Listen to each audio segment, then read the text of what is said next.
అందరికీ నమస్కారం. నేను మీ గంటి ఉష. నా మిత్రులకి, శ్రేయోభిలాషులకి, సబ్స్క్రైబర్స్కి అందరికీ కూడా నా కృతజ్ఞతలు, శుభాభినందనలు అండ్ హ్యాపీ ఉమెన్స్ డే అండి ఇవాళ. సో ప్రతి మహిళకి ప్రత్యేకించి పేరు పేరున కంగ్రాచులేషన్స్ చెప్తున్నాను, శుభాభినందనలు కూడా తెలియజేస్తున్నాను. అయితే మనకి ఒక ఆర్యోక్తి ఉంది కదా, ఎక్కడైతే స్త్రీలు గౌరవించబడతారో అక్కడ దేవతలు ఆనందనాట్యం చేస్తారు అని మనకు ఒక ఆర్యోక్తి. స్త్రీలను గౌరవించడం అన్నది అంటే పురాణాలలో నుంచి, ఇతిహాసాలలో నుంచి కూడా నిజానికి స్త్రీకి చాలా పెద్దపీట వేశారు. కాకపోతే అవి తెలుసుకోని వాళ్ళు ఆ పురాణాలని, ఇతిహాసాలని కొంచెం వక్రదృష్టితో చూసి చెప్పిన వాళ్ళ వలన ఏమిటో స్త్రీని అణిచేశారేమో అని చాలామంది అనుకున్నారు. కానీ అసలు స్త్రీకే పెద్దపీట వేశారు. ఎందుకని ఇందులో మనకి వేరేగా ఎగ్జాంపుల్స్ చెప్పాలేమిటి? విద్యాధిదేవత ఎవరండి మనకి? శారదా సరస్వతీదేవి.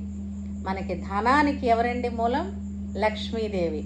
సౌభాగ్యానికి పార్వతీదేవి. మరి త్రిమాతలని జీవితంలో అత్యంత అవసరమైనటువంటి జ్ఞానానికి, ధనానికి, సౌభాగ్యానికి మనం చెప్పింది స్త్రీ దేవతలే కదా.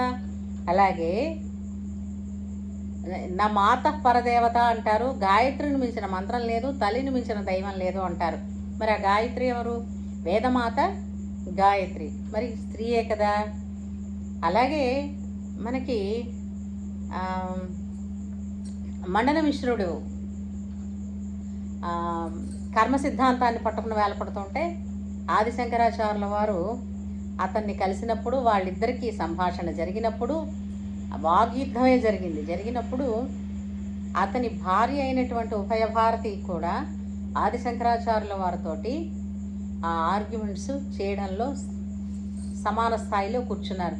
అంటే అర్థం ఏంటి? అక్కడ స్త్రీని ఎంతో గౌరవించారు ప్రతి చోట కూడా. అలాగే మనకి ఏంటంటే కొన్ని పురాణాలని సినిమాల్లో చూపించిన తీరుగా, సినిమాలు ఏంటంటే కథకి అనుగుణంగా ఏదో చూపించాలని కొన్ని చూపించేశారు. కాబట్టి అత్యంత అవసరమైనటువంటి కొన్ని ముఖ్యమైన పాత్రలు ఉన్నాయి. ఆ పాత్రల్ని వాళ్ళు చిత్రీకరించిన తీరు వలన స్త్రీకి గౌరవం తగ్గిందని అందరూ అనుకుంటున్నారు. కానీ ఇప్పుడు అందరికీ తెలుసు, స్త్రీకి ఎప్పుడూ అత్యధికమైనటువంటి, ఉన్నతమైనటువంటి, గౌరవప్రదమైనటువంటి స్థానమే మన హిందూ ధర్మంలోనూ ఉంది, మన చరిత్రల్లోనూ ఉంది. కానీ ఈ మధ్యన ఏంటవుతోందనంటే, పెరిగిన వాతావరణం అంటారా, లేదంటే పెంపకం తీరంటారా, ఏమిటో అర్థం కావటం లేదు. కానీ జీవితాలు ఎంతో బాగున్నాయి ఇప్పుడు అని అనుకున్న క్షణంలో చుచ్చుబుడ్డిలాగా వెలిగి ఆరిపోతున్నాయి. నిన్న మొన్న మనకి దేవిక జీవితం చెప్తూనే ఉన్నది కదా. అమ్మాయి చదువు తక్కువ, అందం తక్కువ, సంపాదన తక్కువ, ఏం తక్కువని పెళ్ళే 6 నెలలు కాలేదు, కాళ్ళపారాణి ఆరలేదు, పిల్ల అనంతలోకాలకి వెళ్ళిపోయి అప్పుడే 2-3 రోజులు కూడా అయిపోయింది. ఆ తల్లికి ఎంత గర్భశోకాన్ని విడిచిపెట్టింది కదా. ఇది ప్రతి చోట అంటే చిన్న చిన్న విషయాలకి కూడా వచ్చే తగాదాలు ప్రాణం పోగొట్టుకోవడానికి వరకు ఎందుకు వెళ్ళిపోతున్నాయి? ఇదంతా ఈగోస్ అంటారా? పర్సనల్ ఈగోసా? లేదంటే అవగాహన రాహిత్యంతో చేసుకుంటున్నటువంటి పెళ్ళిళ్ళ? ఏమిటో ఇదే అర్థం కావటం లేదు. ఇప్పుడు ఇంకొక విషయం, మనం ఇన్నాళ్ళు కూడా ఈ ప్రీ వెడ్డింగ్ షూట్స్ గురించి కూడా మనం అందరం మాట్లాడుకున్నాం. అయితే ఇప్పుడు చూడండి, ప్రీ వెడ్డింగ్ షూట్కి ఎంత డబ్బు ఖర్చు పెట్టారో, గోవా వెళ్ళి అవన్నీ ఎలాగా ఆ షూట్, ఆ రీల్స్ అన్నీ తీసుకుని తర్వాత అంతర్జాలంలో ఎలా విడిచిపెట్టారో అవన్నీ ఇంకా చక్కర్లు కొడుతూనే ఉన్నాయి. అప్పుడే ఈ దంపతుల్లో ఒక పక్షి నేల రాలిపోయింది. ఇప్పుడు ప్రేమ అన్నది, అనురాగం అన్నది ఈ షూటింగ్స్లోనూ ఈ రీల్స్లోనూ చూపిస్తేనే నిజమా? చూపించిన వాళ్ళందరూ అంటే ఈ విధంగా రీల్స్ గానో వీడియోస్ గానో చూపించిన వాళ్ళందరూ ప్రేమగా ఉండటం లేదా? అవగాహనతో ఉండటం లేదా? దీనికి నాకు ఒక జోకు గుర్తొస్తూ ఉంటుందండి. ఒకసారి ఒక స్పోకెన్ ఇంగ్లీష్ క్లాసెస్ జరిగే చోట ఆమె నా ఫ్రెండు, నేను ఆమెని కలవడానికి వెళ్ళినప్పుడు ఆమెకి స్టూడెంట్స్ వస్తూ ఉండేవారు అనమాట. ఆమె స్పోకెన్ ఇంగ్లీష్ క్లాసెస్ చెప్తూ ఉండేవారు. ఒక అబ్బాయి వచ్చాడు, నేను ఫీజు కడతాను, నాకు సర్టిఫికెట్ ఇస్తారా అని అడిగాడు. నిజంగా వినగానే చాలా పక్కున నవ్వు వచ్చేసింది నాకు. మీరు చెప్పండి, మీకు వచ్చిందా నవ్వు? స్పోకెన్ ఇంగ్లీష్ క్లాసెస్లో నువ్వు జాయిన్ అయిన తర్వాత నీకు సర్టిఫికెట్ కావాలా? నువ్వు మాట్లాడితే అర్థం అవుతుందా కదా? నేను స్పోకెన్ ఇంగ్లీష్ క్లాసెస్కి వెళ్ళానని చెప్పేసి సర్టిఫికేట్ చూపించక్కర్లేదు. నీ మాట తీరులో ఈ అబ్బాయి బాగా ఇంగ్లీష్ మాట్లాడుతున్నాడని తెలుస్తుంది కదా. అలాగా పెళ్ళిళ్ళు అని అన్నది ఇప్పుడు కాలంలో, పూర్వం అంటే చిన్నతనంలో టీనేజ్లో చేసేసేవారండి, అప్పుడు తెలియక నిర్ణయాలు తీసుకున్నారండి అని పెద్దలను అనేవారు. మరి ఇప్పుడేం జరుగుతుంది? మీకు మీరుగా తీసుకుంటున్న నిర్ణయాలే కదా. మీకు మీరుగా ఉద్యోగ ప్రదేశాల్లోనో లేదంటే మీరు చదువుకునే ప్రదేశాల్లోనో ప్రేమించుకుంటున్నారు, లేదంటే ఇన్స్టాగ్రాముల్లోనూ ఎక్కడో పరిచయం అయిపోయి ప్రేమించుకుంటున్నారు. ప్రేమించుకున్న దాన్ని మరి అటు ఇటు ఒప్పించు ఏం చేస్తే పిల్లల కోసం ఒప్పుకోక ఏం చేస్తారండి తల్లిదండ్రులు? పిల్లల జీవితం ఇంపార్టెంట్ కదా, వాళ్ళ ఆనందం ఇంపార్టెంట్ కదా. ఏ తల్లిదండ్రులకైనా పెళ్ళిళ్ళు చేశారు. పోనీ పెళ్ళిళ్ళైనా మీకు చెప్పినట్టుగా మీకు నచ్చినట్టుగా చేస్తామంటారా? లేదు, మాకు ఈ ప్రీ వెడ్డింగ్ షూట్లు ఉండాలి.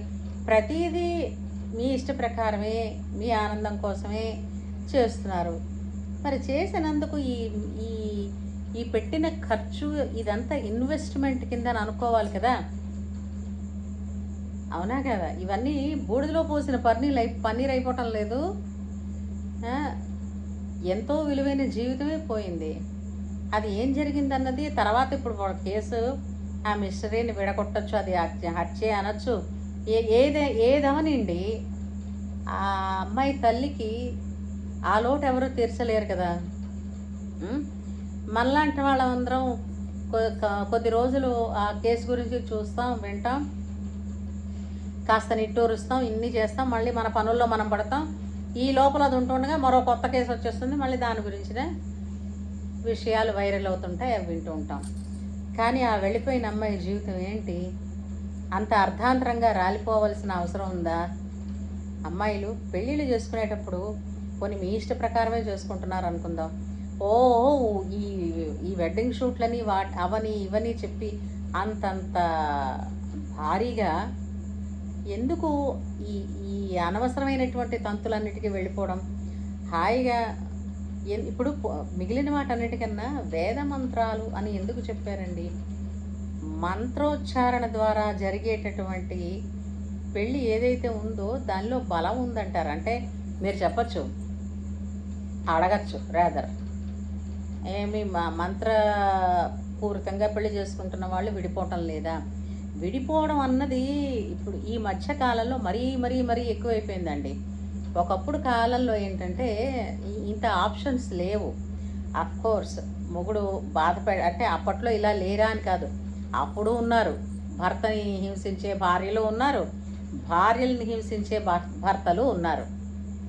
కానీ ఇంతలాగా ఈ సంసారాలు చిన్న భిన్నాలు అయిపోలేదు. అంటే కొంచెం టాలరెన్స్ లెవెల్స్ అప్పుడు ఉన్నాయని అనుకుందాం. అయితే మీరు అనొచ్చు, అయితే ఆడవాళ్ళని ఇలా బాధపడమంటారా? కాదండి, కాకపోతే చావే పరిష్కారం కాదు కదా. కలిసి ఉండొచ్చు, లేదా విడిగా దూరంగా ఉండొచ్చు, ఏమైనా చేయొచ్చు. కానీ ఈ చంపుకోవడాలు ఏంటంట? ఆ మధ్యన మనం ఒక కేసు చూసాం. ఆ ఆర్మీ కుర్రాన్ని వేరే పెళ్లి కుదిరిందని లివ్ ఇన్ రిలేషన్షిప్లో ఉన్నవాడిని 3 సార్లు ప్రయత్నం చేసి మొత్తం మీద 3వసారి సక్సెస్ అయిపోయి అతన్ని చంపేసింది. ఇప్పుడు ఆ అమ్మాయి జైల్లో కూర్చుంది. ఎందుకు ఇలా అవుతున్నారు? మరి ఇంకా వేరే అంటే జీవితంలో ఒక స్థాయికి ఎదుగుదాం అన్నది లేకపోతే ఇలా అయిపోతూ ఉంటారా? మంచి చదువుకున్న పిల్ల, డిగ్రీలు ఉన్న పిల్ల, మంచి లక్షల్లో ఆదాయం వచ్చేటటువంటి పెద్ద కంపెనీలో ఉద్యోగం చేస్తున్న పిల్లకి అంటే ఇంక లైఫ్లో ఇంకేముందిలే తెలుసుకోవడానికి అని అనుకున్నారా ఏమిటి? ఇంకా నిజానికి నేరో థింకింగ్ విడిచిపెట్టి ఇద్దరు సమర్థులైన వాళ్ళు వివాహం చేసుకుని జ్ఞానవంతులు ఉన్నారనుకోండి, వాళ్ళు ఎంతో చేయగలుస్తారు జ్ఞానపరంగా ఎవరికి, సమాజానికి. అది ఆలోచించడమే మానేస్తున్నారు. సమాజం, తల్లి, తండ్రి ఏమీ లేవు, కేవలం వాళ్ళు రీల్స్లో ఎంత కనిపించారు, వాళ్ళు ఏమిటిది అంతర్జాలంలో ఎంత తిరిగారు, వాళ్ళు ఎన్ని లైకులు తెచ్చుకున్నారు, ఎన్ని ఫాలోవర్స్ని తెచ్చుకున్నారు. ఇదే నా జీవితం. తెచ్చుకుని ఏమిటి చేశారు కనుక ప్రతి ఒక్కళ్ళని చాలామంది జీవితాలు చూస్తున్నాం. 110 మంది కనీసం ఇలాగా చిచ్చుబుడ్డులా వెలుగుతున్నారు, రాలిపోతున్నారు. స్థిరమైన ధ్రువతారగా నిలవాలంటే మానసిక స్థైర్యం ఉండాలి, మనస్సుకి ఆలోచనా శక్తి ఉండాలి. అవి ఉండాలి అని అంటే మంచి మిత్రులు ఉండాలి, లేదా మంచి పుస్తకాలు ఫ్రెండ్గా ఉండాలి. వాటితో పాటుగా మనకున్న పురాణాలు, ఇతిహాసాల తాలూకు ఆ విషయాలు తెలుసుకుంటూ ఉండాలి. వాళ్ళు ఎలా చేశారు, మనం ఎలా ఉండాలి. పుస్తకాల్లోనండి మనకి మంచి మంచి మార్గదర్శనాలు దొరుకుతూ ఉంటాయి. తెలుసా మీకు అది? ఎప్పుడైనా పుస్తకాన్ని ఫ్రెండ్ చేసుకుని చూడండి, తెలుస్తుంది. సరే, ఏదైనప్పటికీ కూడా ఇవాళ ఉమెన్స్ డేని బాగానే జరుపుకున్నప్పటికీ కించిత్ బాధ అయితే మనసులో ఉంది. ఇలా పసిపిల్లలు మొగ్గలు రాలిపోయినట్టు రాలిపోతున్నందుకు మళ్ళీ మహిళా దినోత్సవానికైనా, అంటే మళ్ళీ ఏడాది మహిళా దినోత్సవానికైనా అందరూ ఆరోగ్యంగా ఇప్పుడు ఈ సంవత్సరంలో పెళ్లి చేసుకుంటున్న జంటలు అందరూ కూడా ఆనందంగా, ఆరోగ్యంగా, అన్యోన్యంగా కలిసి కొంచెం మెచ్యూర్డ్గా థింక్ చేసి జీవితంలో అభివృద్ధి దిశగా పయనించాలని కోరుకుంటూ జై శ్రీరామ్.